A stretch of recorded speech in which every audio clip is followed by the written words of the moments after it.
Berikut ini adalah salah satu golongan jemaah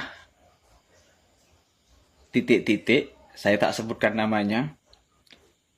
Ini biasanya datang ke rumah-rumah masyarakat untuk berdakwah dan memberi nasihat. Bagus sih sebenarnya, tetapi cara seperti ini tidak etis karena bisa jadi mengganggu aktivitas yang punya rumah. Jadi sudahlah, tak seharusnya mereka melakukan dakwah dengan cara seperti ini. Gitu. Beliau Habib Abdurrahman As-Segaf itu nggak tidur selama 33 tahun. Sampai beliau mengatakan, bagaimana saya bisa tidur. Sedangkan kalau saya tidur itu menghadap ke sebelah kanan, saya melihat surga serta isinya. Dan kalau saya menghadap ke sebelah kiri, saya melihat neraka serta isinya. Habib Abdurrahman As-Segaf tidak tidur selama 33 tahun. Saya sangat percaya dengan apa yang dikatakan oleh Habib ini. Percaya akan kebohongannya, akan dustanya. Bayangkan loh, 33 tahun tidak tidur. Gimana menurut kalian? Kalau menurut saya ini tidak benar dan dusta. Ada seorang Habib yang menyatakan bahwa siapapun yang tidak percaya kepada seorang Habib, maka dia kafir. Sedangkan kata kafir ini hanya diperuntukkan bagi orang yang tidak percaya kepada Tuhan. Artinya, kalau kita tidak percaya kepada Habib, maka seolah-olah Habib itu derajatnya melebihi atau setara dengan Tuhan. Barulah kita dianggap kafir. Ini hanya nggak percaya kepada Habib loh. Bukan berarti orang yang tidak percaya kepada Habib itu tidak beragama dan tidak bertuhan. Ini pendapatnya, biar kalian tahu. Orang yang sudah tidak percaya sama Habaib itu kafir hukumnya. Biar tahu kamu. Yang tidak percaya kepada Habaib, ya kafir hukumnya. Walaupun itu seperti itu, kita tidak menyebabkan kita bangga menjadi Habib, tidak. Kamu cinta kepada Habib, bukan Habib tambah bangga. Kamu menghinakan Habib, Habib tidak kerdil, tidak hina. Kenapa? Bila mana kamu mencintai Habib, karena kamu adalah mulia, karena memuliakan orang mulia. Menghinakan Habib, orang hina. Tidak percaya sama Habib, bukan manusia sudah. Ya, seperti itu. Orang yang manusia yang bukan manusia. Bagaimana itu menurut kalian Islam nih? sudah. Dan ini ada masukan dari Bapak Menteri Agama kita, ya. Daripada repot-repot Dengarkan. motong kambing, undang segala macam. Ya, udahlah kasih aja Basnas. Ini kambing akikah. Yang punya urusan selanjutnya adalah Basnas. Itu kita ada peraturan Basnas tersendiri. Nah, kalau ini kita kumpulkan sekitar 32 triliun. Sama dengan juga kurban itu. Sekitar 30 triliun juga tuh hewan kurban.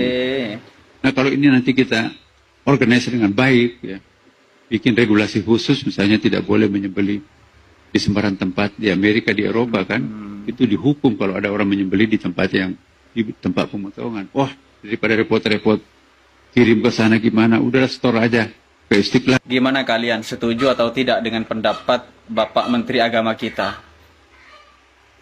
Viral di media sosial, dan kematian ini anak-anak muda yang hendak main voli malah kedatangan oleh aliran harus tua dulu, jangan ya. Berjenggot ya. Betul. Nggak ada persyaratan. Ya, kalau waktunya kematian siapa yang tidak pasti akan mengerti tentang kematian, jangan bahwa kita yang remaja, kematian itu anak-anak bayi pun banyak mati, betul kan? Ada orang yang jangankan orang yang ini, tentara yang tadinya gagah perkasa pun, mereka nggak dia ngerti. mati juga deh, kurang lebih begitu. Mereka Kalau kematian pun nggak sudah tentu bahwa anak-anak muda ini hendak main voli, malah diceramahin gitu kan. Gak jelas. Jadi dari saya intinya gini, kalau ada orang seperti ini, langsung kalian bilang dan katakan kepadanya, kamu sok alim, kamu sok suci. Udah seperti itu.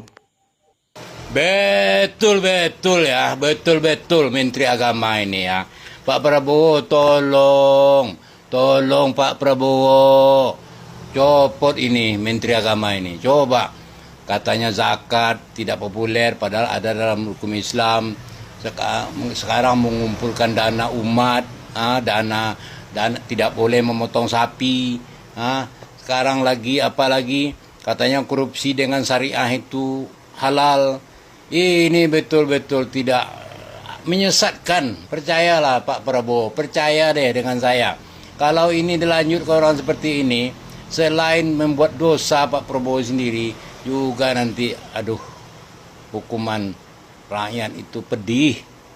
Maka saya berharap sekali ya, Menteri Agama ini memang tidak layak sama sekali, asal ngomong, nggak tahu kalau itu Pak Prabowo juga ikut di dalamnya. Oke, wassalamualaikum. Mau masuk surga, kritik penguasa. Saudaraku, mengkritik penguasa, hukumnya adalah wajib.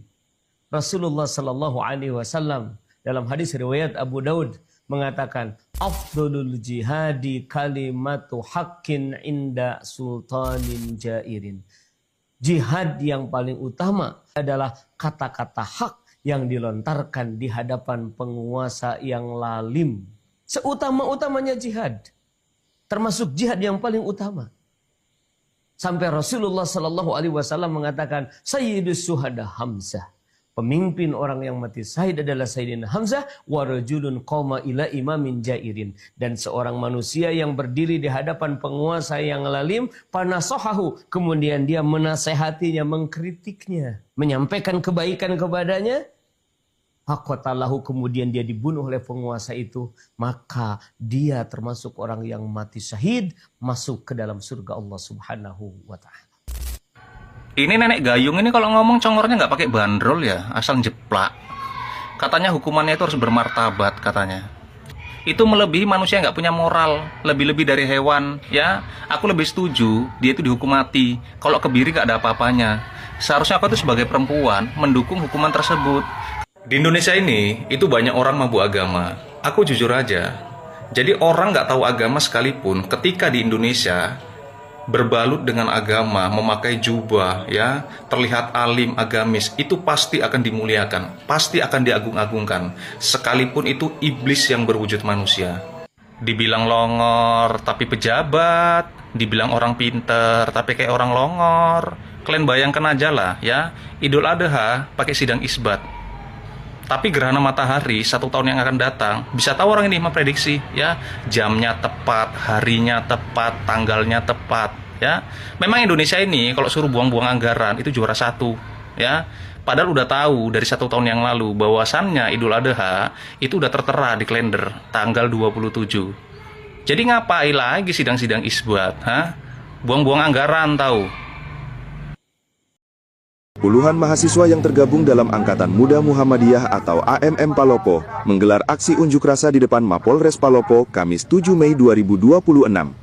Mereka mendesak polisi mengusut tuntas kasus pengeroyokan terhadap Ahmad, Imam Masjid As-Salam Benteng Palopo. Masa aksi menilai penanganan kasus belum maksimal karena hingga kini baru 1 terduga pelaku yang ditahan. Dalam orasinya, massa meminta proses hukum dilakukan secara transparan dan menyeluruh. Mereka juga menyoroti kondisi keamanan di kota Palopo, khususnya terkait kasus kekerasan terhadap tokoh agama yang dinilai menimbulkan keresahan di tengah masyarakat. Menanggapi aksi tersebut, Kasat Reskrim Polres Palopo Ibtu Ridwan Parintak mengatakan, penyidik masih mendalami keterangan sejumlah saksi dan terus mengumpulkan alat bukti untuk mengungkap keterlibatan pihak lain. Sebelumnya, polisi telah menahan seorang perempuan berinisial S, warga Benteng, yang diduga terlibat dalam kasus pengeroyokan imam masjid tersebut. Yang kedua, kami mendesak kepada aparat penegak hukum untuk tuntas perlindungan perkara cepat dengan cara profesional, transparan, dan berkeadilan. Dan kemudian kami menolak segala bentuk premanisme, anarkisme, dan kekerasan terhadap tokoh agama. Dan kemudian keempat, kami mendesak aparat kepolisian menjamin perlindungan hukum dan keamanan bagi korban serta keluarga dan segala bentuk intimidasi maupun tekanan. Apabila aparat kepolisian tidak mampu atau tidak serius menangkap pelaku dalam waktu yang patuh, maka kami akan mendesak pertama penjebotan Kapolsek Warak, yang kedua penjebotan Kasat Reskrim Polres Palopo, dan yang ketiga penjebotan Kapolres sebagai bentuk pertanggungjawaban Imam masjid yang di Palopo, Sulawesi itu dihajar sampai babak belur itu saya angkat di konten saya, di TikTok saya. Banyak kawan-kawan dari Islam bilang itu berita hoax, bohong. Ini saya kasih tunjuk berita nih sama foto orangnya, Pak Ahmad, imam masjid secara langsung. Imam masjid Ahmad, usia 62 tahun, seorang imam masjid.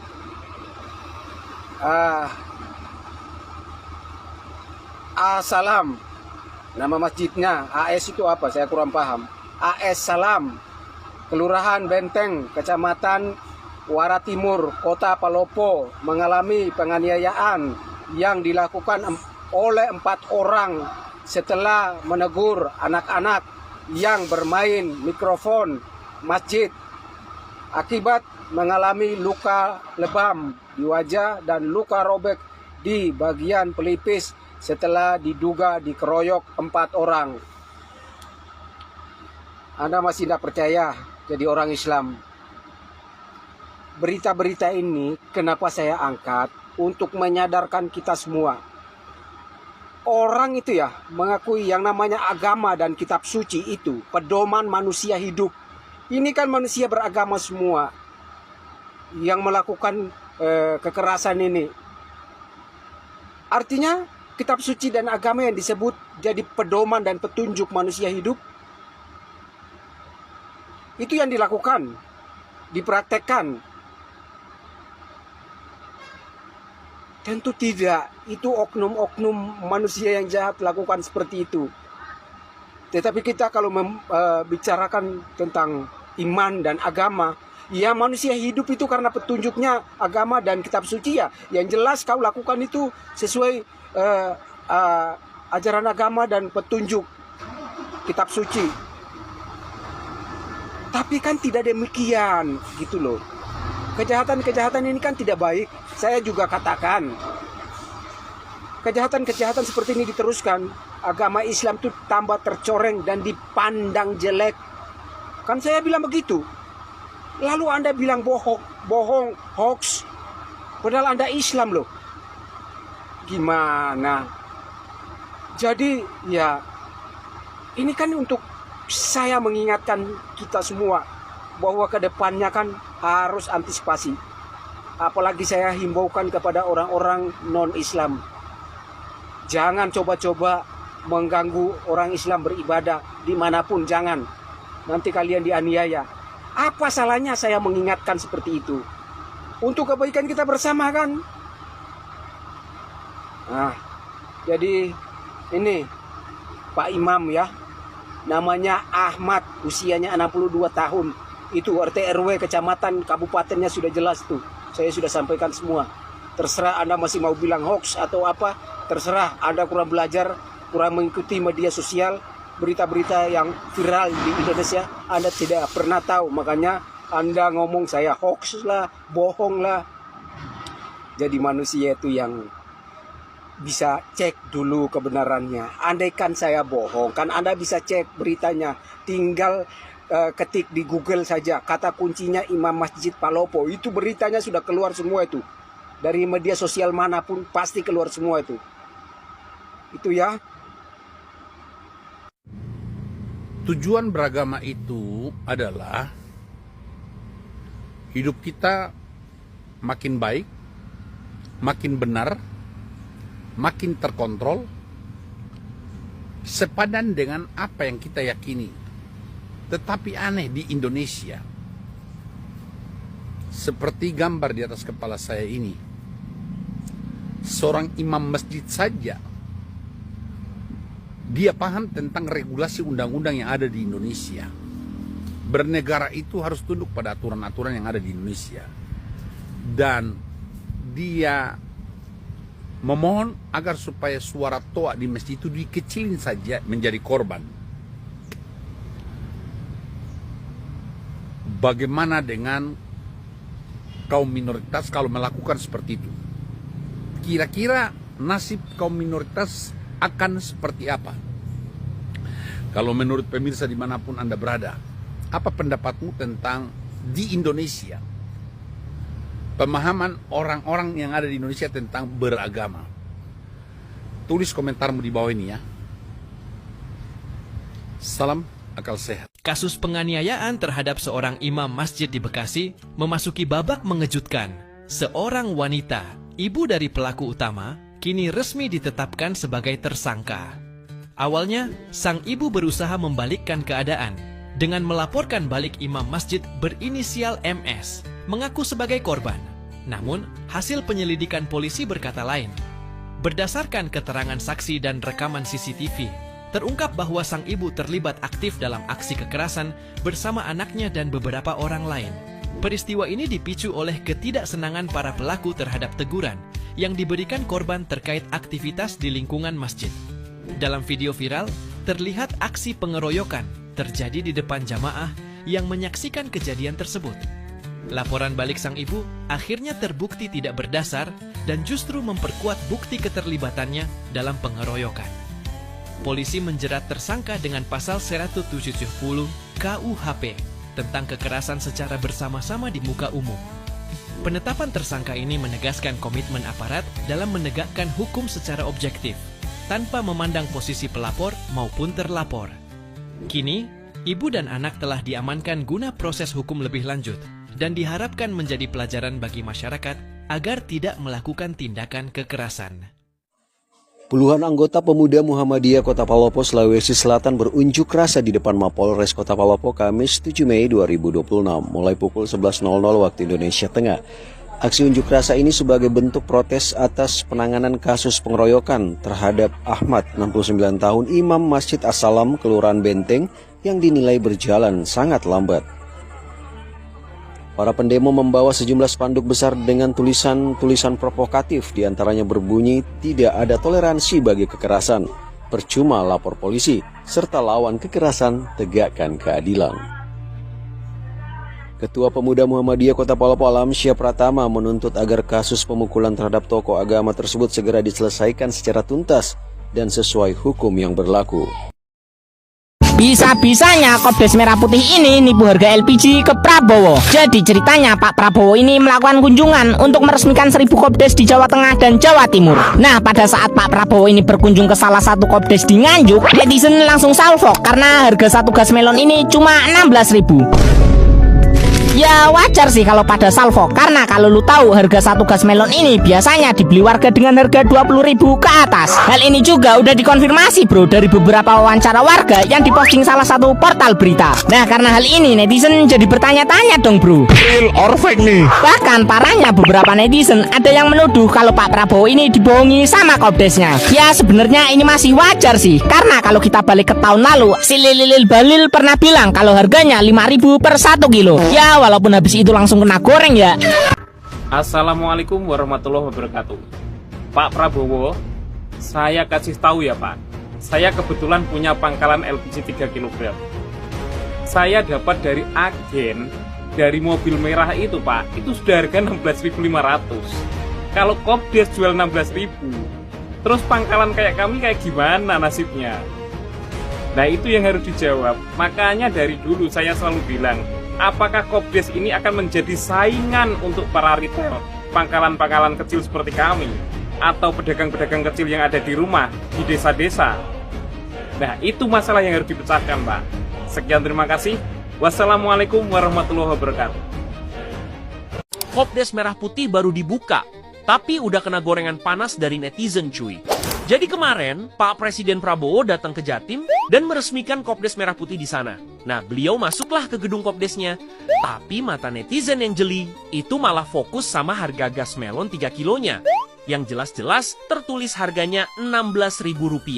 Ya intinya netizen itu mempertanyakan kebenaran harga gas melon itu karena netizen itu komen kalau mereka rata-rata belinya di angka 20 ribuan ke atas. Bahkan ada yang posting kalau di hadapan Pak Prabowo harga gas melon bisa langsung turun drastis. Wajar kalau dia ngira Indonesia baik-baik saja. Selain itu, netizen juga mengkritisi soal penataan barang di salah satu Kopdes yang dinilai aneh. Ada juga yang komen awalnya ngira kalau barang di Kopdes ini akan diisi sama produk desa, tapi malah ujung-ujungnya kayak toko kelontong. Hal ini juga diperparah karena muncul video truk Kopdes yang ngambil barang di gudang Indomarko, alias gudangnya Indomaret di Surabaya. Nah, tapi kalau menurut kalian bagaimana cuy? Kopdes setelah diresmikan langsung tutup lagi. Nonton bareng ya. Ini salah satu KDMP yang kemarin diresmikan di desa Plosowayu. Kemarin diresmikan Pak Presiden Prabowo, tapi sekarang tutup. Jadi Pak Prabowo, sampean itu nggak tahu lah, dibohongi atau gimana. Kemarin setelah diresmikan, semuanya sudah berjalan, bisa berjalan dan langsung beroperasi, tapi nyatanya tutup lagi. Ini kecamatan kota Plosowayu. Ini Kopdes yang kemarin. Ingat gak? Yang pajak, tabung gas yang 3 kilo itu yang Rp16.000. Kemarin kan banyak tuh kan yang komen, paling untuk gaya-gayaan doang ada presiden. Kemarin pajak 16.000, hari ini tutup. Aduh, hancur. Warganet ini bingung, mau coba beli gas 3 kilo? Karena kata presiden, harganya cuman 16.000. Baru juga diresmikan langsung oleh Prabowo Kopdes Merah Putih ini. Tapi langsung tutup. Peristiwa di KDK MP Desa Plosowayu, Kota Lamongan, Jawa Timur. Ini salah satu KDMP yang kemarin diresmikan di Desa Plosowayu. Kemarin diresmikan Pak Presiden Prabowo, tapi sekarang tutup. Jadi Pak Prabowo, sampean itu nggak tahu lah, dibohongi atau gimana. Kemarin katanya setelah diresmikan, semuanya sudah berjalan, bisa berjalan dan langsung beroperasi, tapi nyatanya tutup lagi. Ini kecamatan kota Plosowayu. Nemu lagi video yang menurut saya ini lucu. Ini terkait Kopdes Merah Putih. Ini teman-teman harus cek ya. Gedung KDMP Viral, Kopdes Merah Putih di Pati dibangun menghadap sawah karena mitos. Ke arah yang lebih sempit. Loh, ini jalannya ya. Dia membelakangi jalan. Nah, ini menurut warga sekitar sini memang ini budaya di sini ya. Waduh. Kalau bangun rumah, Kalau udah budaya ya berat ya, benturan sama budaya. nggak boleh menghadap ke timur. Di timur mas, di timur ya. Ya, nggak boleh menghadap ke timur. Gayanya seperti itu ya ini. Coba kita lihat di sana.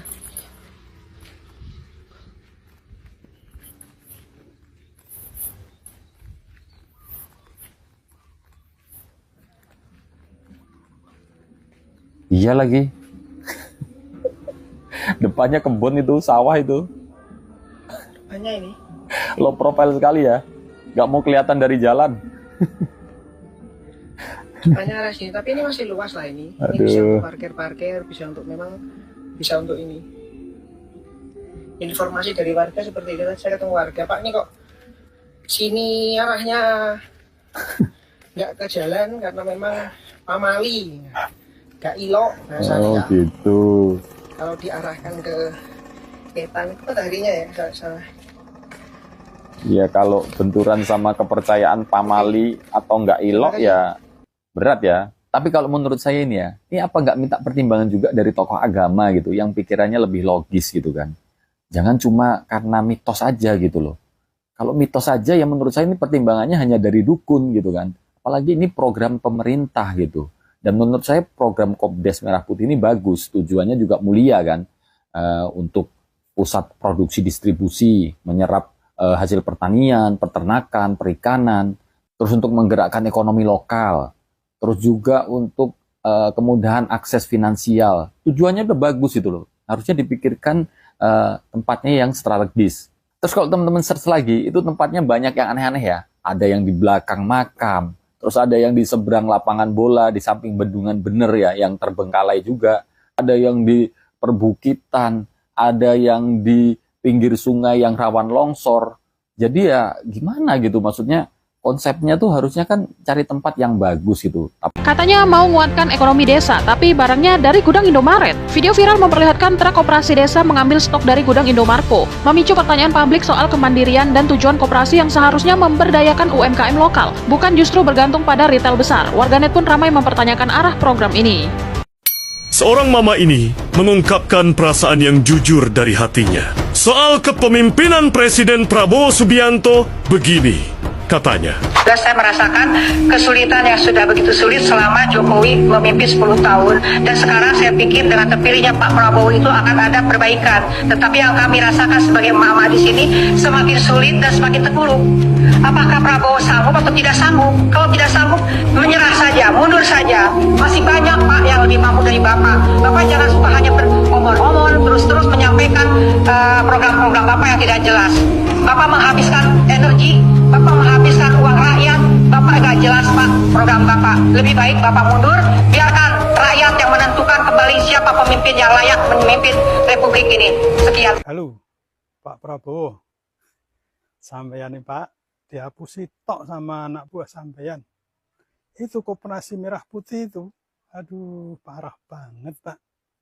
Saya dulu dapat tawaran, itu harga untuk pembangunan gedungnya itu hanya diberi patok 750 sampai 900 juta. Padahal dana yang disiapkan untuk itu 1,6. 1,6 itu pun masih sangat rendah Pak, karena sebenarnya kan anggarannya 3 miliar, yang 500 juta untuk modal usaha, 2,5 untuk bangunan dan sarpras.